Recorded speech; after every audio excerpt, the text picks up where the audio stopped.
Everyone, welcome back to my channel. I hope कि आप सब ठीक होंगे और मैं भी बिल्कुल ठीक हूँ। आज मैं आपके साथ शेयर करूँगी कुछ अपने ऑयल डिस्पेंसर्स का रिव्यू और आगे कुछ रेसिपीज़ भी आपके साथ शेयर करूँगी।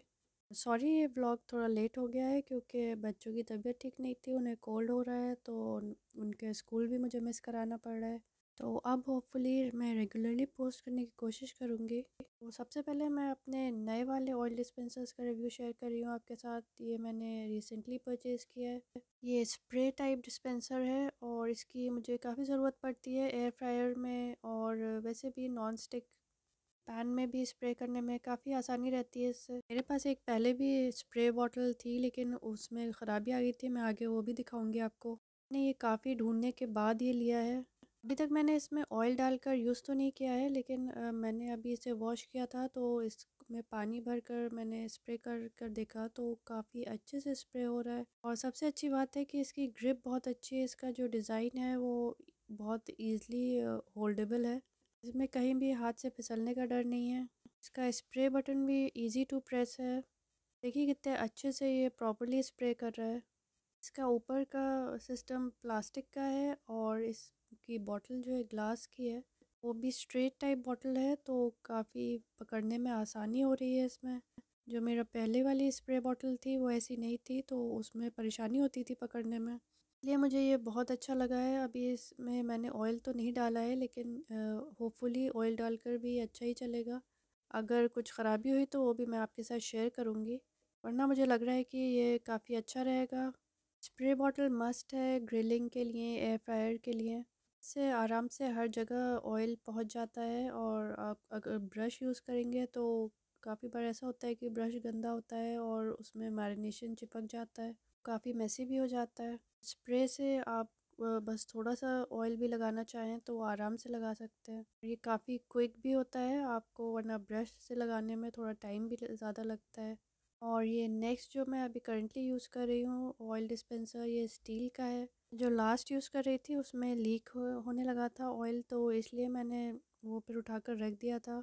और फिर काफ़ी दिन से मैं स्टील का अपना कैन यूज़ कर रही थी। पुराने टाइप के जो कैन्स होते थे उसमें स्पून डाल के रखना पड़ता था। और साथ ही मैं ढूंढती भी जा रही थी नेट पर कि मुझे ढंग का ऑयल डिस्पेंसर मिल जाए जो स्पिल प्रूफ हो।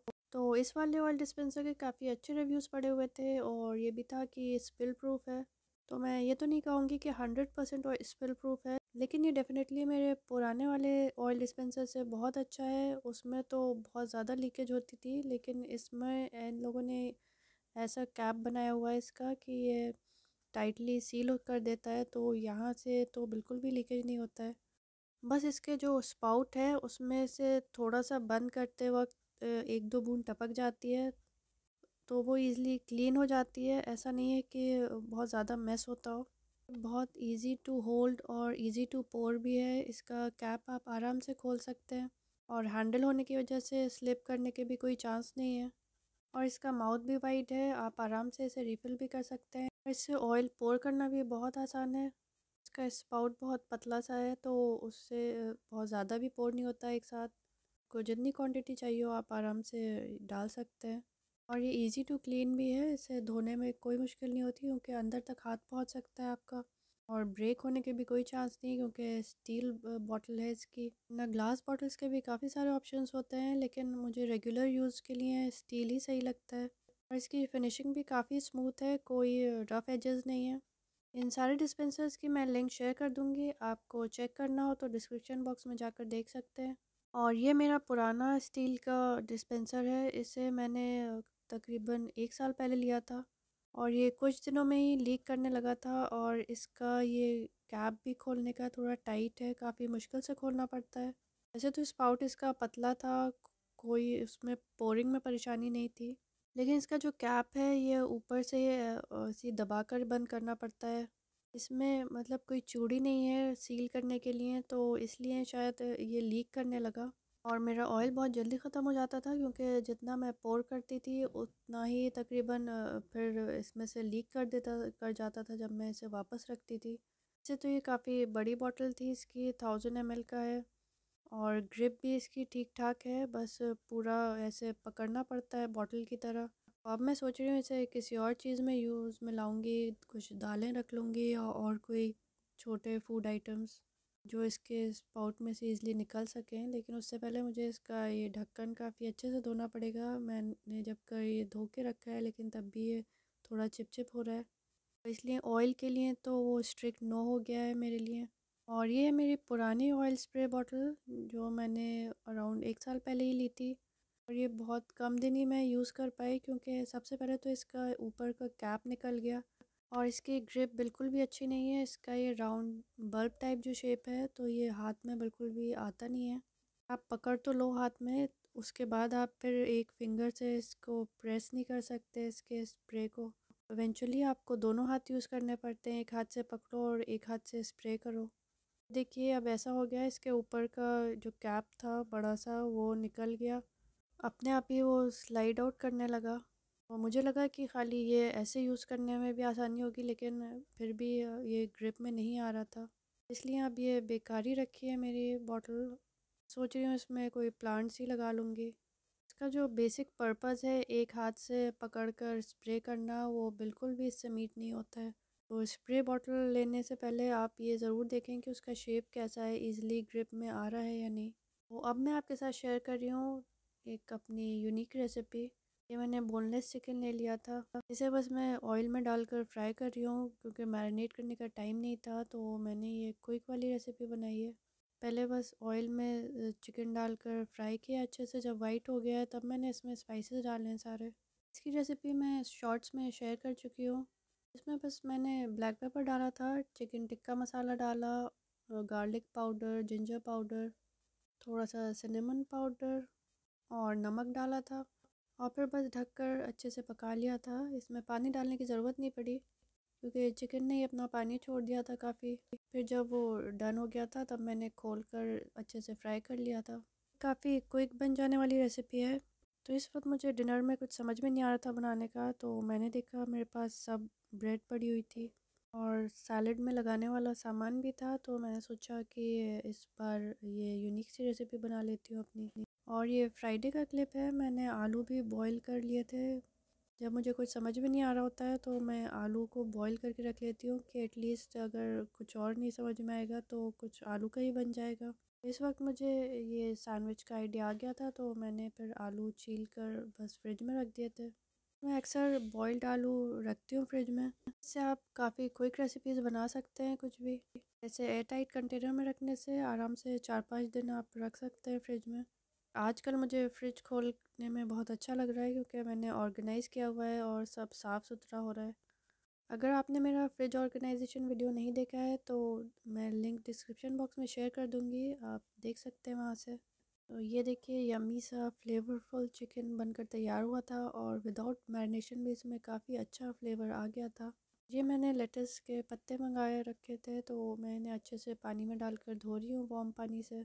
और थोड़ी देर मैंने फिर पानी में नमक डालकर भी इन्हें रख दिया था ताकि अच्छे से क्लीन हो जाए। अब मैं बाकी की सब्जियां काट लूँगी। इसमें डालने के काफ़ी सारे ऑप्शंस हैं, आप काफ़ी सारी कच्ची सब्जियां जो भी खाते हैं वो इसमें लगा सकते हैं।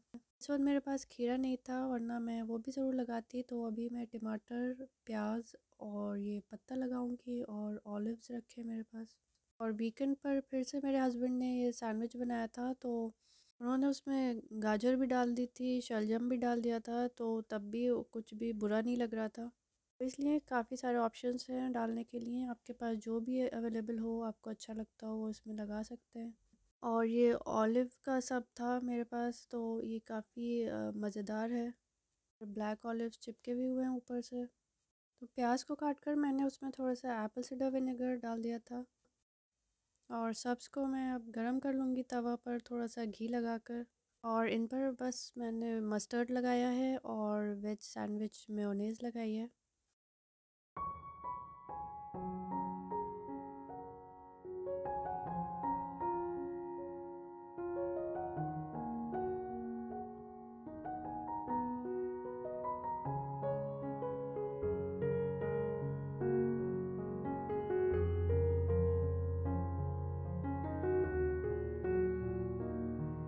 चीज़ लगाना इस पर बिल्कुल ऑप्शनल है, बिना चीज़ के भी ये बहुत टेस्टी लगता है। तो ये हमारा क्विक सा हेल्दी सा सब तैयार हो गया था।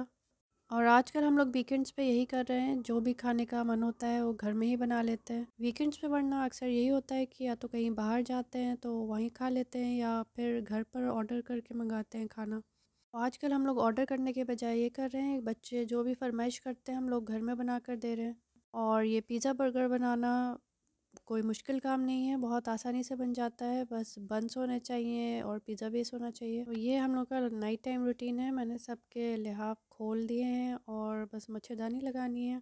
और इन दोनों को भी सोने के लिए रेडी कर दिया था। ये दोनों आजकल दो चोटियाँ बनाकर सो रही हैं, ऐसे बाल फिर ज़्यादा उलझते भी नहीं हैं और सुबह को काटने में परेशानी नहीं होती है। तो ये लोग सारी तैयारी करने के बाद थोड़ा सा खेलने का टाइम मांगती हैं बेड पर बैठ के, या फिर अपनी कुछ बुक्स रीड करती हैं। ये रोज़ का रूटीन हो गया है, इन्हें इसका भी काफ़ी चार्म रहता है, तो मैं इन्हें करने देती हूँ। इससे इनका माइंड भी रिलैक्स हो जाता है और फिर आराम से सो भी जाती है। ये नेक्स्ट डे मॉर्निंग का क्लिप है। हम लोग की बालकनी में रिपेयर वर्क चल रहा है, तो मैंने गमले सारे इधर करवा दिए हैं। और छोटी बेटी की तबीयत ठीक नहीं थी, तो मैंने उसे स्कूल नहीं भेजा। और उसने ये फरमाइश की थी कि पास्ता मुझे खाना है लंच में, तो मैंने कहा चलो पहले ये चने खा लो। और वो पास्ता में कुछ भी नहीं खाती है, वेजीज डलवाना नहीं पसंद करती है, बिल्कुल प्लेन खाती है। तो इसलिए मैं उसे पहले ही कुछ दे देती हूँ, या तो अंडा बना कर दे देती हूँ, या ऐसे चने छोले कुछ होते हैं तो वो दे देती हूँ। तो फिर ऐसे मुझे टेंशन नहीं होती कि उसने बस अनहेल्दी खाया है। और पास्ता भी मैं धर्म व्हीट का लेती हूँ, वो सूजी का बना हुआ होता है, या फिर होल व्हीट वाला लेती हूँ। और ये मैं तैयारी कर रही थी सरसों का साग बनाने की। मैंने पहली बार ये बनाया है रेसिपीज़ देखकर काफ़ी, और ये काफ़ी अच्छा बन गया था, बहुत ही मज़ेदार था। मैंने इसकी रेसिपी शॉर्ट्स में भी शेयर की है। तो मैंने सरसों का साग लिया है और पालक लिया है और थोड़ी सी मूली डाली थी। अभी तो मैंने बस पत्ते डाल के इसमें इसे थोड़ा सा पकाया है ताकि ये सॉफ़्ट हो जाए, क्योंकि कहते हैं कि पत्तों को कच्चा होने पर ढककर नहीं पकाना चाहिए। तो जब ये अच्छे से सॉफ़्ट हो गए थे तब फिर मैंने बाकी चीज़ें डाली, मूली, लहसुन, प्याज, टमाटर, हरी मिर्च। और फिर इसमें सीटी लगाने को रख दिया था। तकरीबन 4 सीटियाँ लगाई मैंने इसमें, और इसी में इसमें काफ़ी अच्छी सी स्मेल आ गई थी। तो ये देखिए इसके चने फिनिश भी हो गए थे पूरे। ऐसी कुछ चीज़ें हैं जो शौक़ से खा लेती है, कि ये प्रॉपर सब्ज़ी रोटी नहीं खाती है, तो इसलिए मुझे ऐसे ये सब देना पड़ता है इसके न्यूट्रिशन पूरा करने के लिए। मैं इसे फ़ोर्स फीड बिल्कुल भी नहीं करती हूँ कि इसका जब टेस्ट डेवलप होगा तभी खाएगी। मुझे परेशानी तो बहुत होती है, क्योंकि मुझे अलग से कुछ ना कुछ बनाना पड़ता है इसके लिए, ताकि होलसम मील हो जाए पूरे दिन की इसकी। तो ये साग बॉईल हो गया था, अब मैं इसे ठंडा कर कर पीस लूँगी मिक्सी में। तो इसका फिर फ़ाइन सा पेस्ट बना लिया था मैंने, और फिर अब मैं इसका तड़का तैयार कर रही हूँ।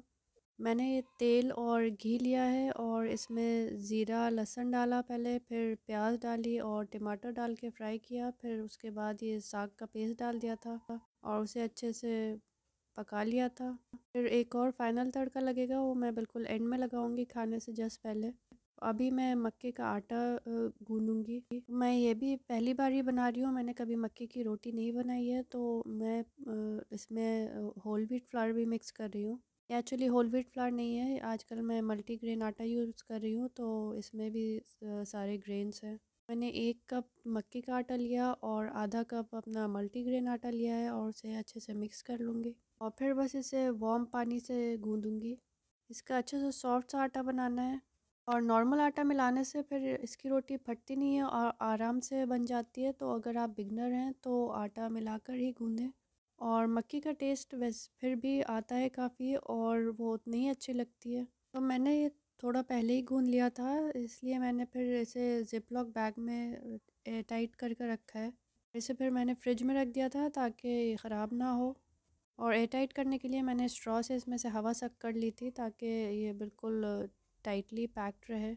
और ये बिल्कुल भी ख़राब नहीं हुआ था, ना ही हार्ड हुआ था। जब मैंने शाम को निकाला है तो बहुत अच्छा सॉफ्ट ही था, और इसकी रोटी बहुत आराम से बन गई थी, और साग के साथ बहुत ही मज़ेदार लगी थी ये।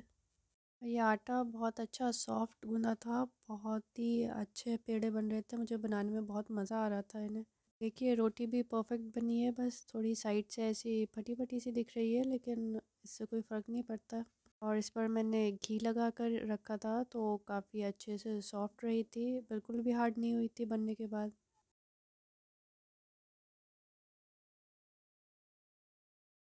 तो ये फाइनल तड़का है जो मैंने जस्ट खाने से पहले लगाया है। इसमें मैंने घी लिया है अपने छोटे तड़का पैन में और प्याज स्लाइस करके डाल दिया। आप चाहें तो लहसुन भी डाल सकते हैं। और बस इसे मैं अपने साग पर डाल दूँगी। और मैंने बिल्कुल भी एक्सपेक्ट नहीं किया था कि मैं फ़र्स्ट टाइम में इतना अच्छा बना पाऊँगी साग और मक्के की रोटी। बहुत ही यमी बना था। आपको अगर ये रेसिपी पसंद आई हो तो आप भी ट्राई करिएगा। रेसिपी देखने में तो बहुत काम लगता है, लेकिन इतना मुश्किल भी नहीं है ये। और बनने के बाद जो सैटिस्फैक्शन होता है वो आपको ही पता है। तो ये ट्राई करिएगा ज़रूर और कमेंट सेक्शन में मुझे बताइएगा कि कैसा लगा आपको। और अगर आपको मेरा वीडियो अच्छा लगा हो तो प्लीज़ लाइक करिएगा और प्लीज़ सब्सक्राइब करिएगा मेरे चैनल को। Thank you for watching.